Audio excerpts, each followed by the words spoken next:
According to the World Bank, poverty is pronounced deprivation in well-being. The conventional view links well-being primarily to command over commodities, so the poor are those who do not have enough income or consumption to put them above some adequate minimum threshold. This view sees poverty largely in monetary terms. Poverty may also be tied to a specific type of consumption. Thus, someone might be house poor or food poor or health poor. These dimensions of poverty can often be measured directly, for instance by measuring malnutrition or literacy.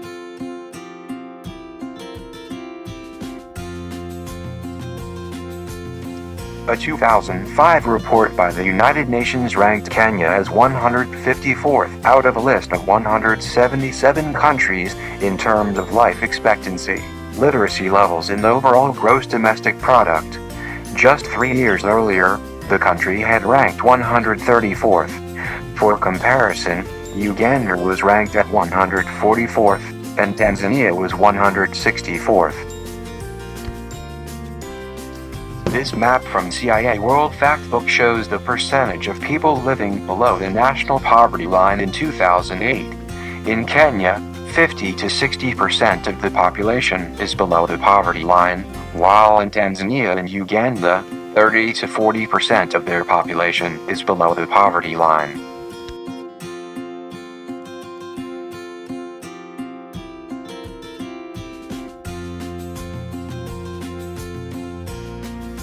Government corruption in the East Africa region is one of the leading causes why the region is struggling to get out of poverty. This is because the corrupt politicians use public funds for personal reasons instead of using the money for development projects which benefit the ordinary citizens. According to the East African BRIRI Index survey done in 2012 by the Transparency International, Uganda emerged the most corrupt state in EAC. As per the report, Uganda registered the highest bribery levels with a percentage value of 40.7%, while Tanzania had 39.1% and Kenya 29.5%.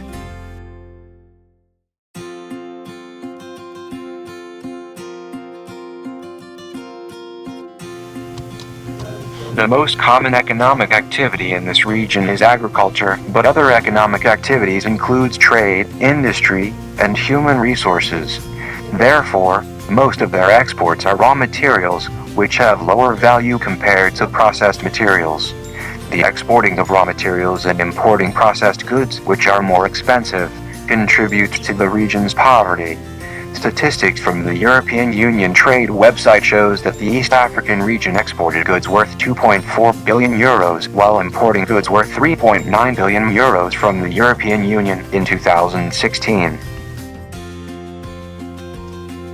The African country's economy is mainly based on agriculture as mentioned before. They export mainly to the EU market. The UAE has very high import duties, which bar the East African countries to penetrate the EU market. The second problem is that international markets like the EU have strict standards for imported food products, including hygiene and health standards, as well as regulations for size, form and color of a certain product. Therefore, most of the farmers end up selling their products locally, and since the supply is high, the prices are low. So, the farmers don't make much money, and stay in poverty. The East Africa region has a large youth population. Due to large numbers, the majority of these youths lack opportunities such as education and employment.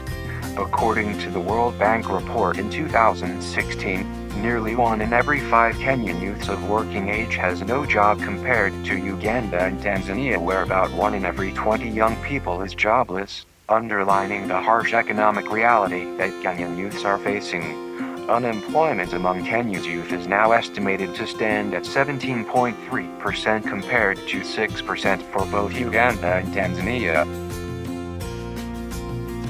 The solutions to the 4 causes of poverty highlighted in this video include diversifying the economy in the East African countries. For example, they can look for investors to build more manufacturing companies in East African countries so that the youth can be employed. Instead of relying so much on exporting outside the region, The East African community should try to increase exports within the region. In order to alleviate lack of opportunities in this region, the governments must invest in youth development so that the youth could become entrepreneurs and start their own businesses. Even though each East African country has a body that monitors corruption, the issue is still persistent. Therefore, the governments should hold these bodies accountable and appoint new officials to replace the ones not doing their job.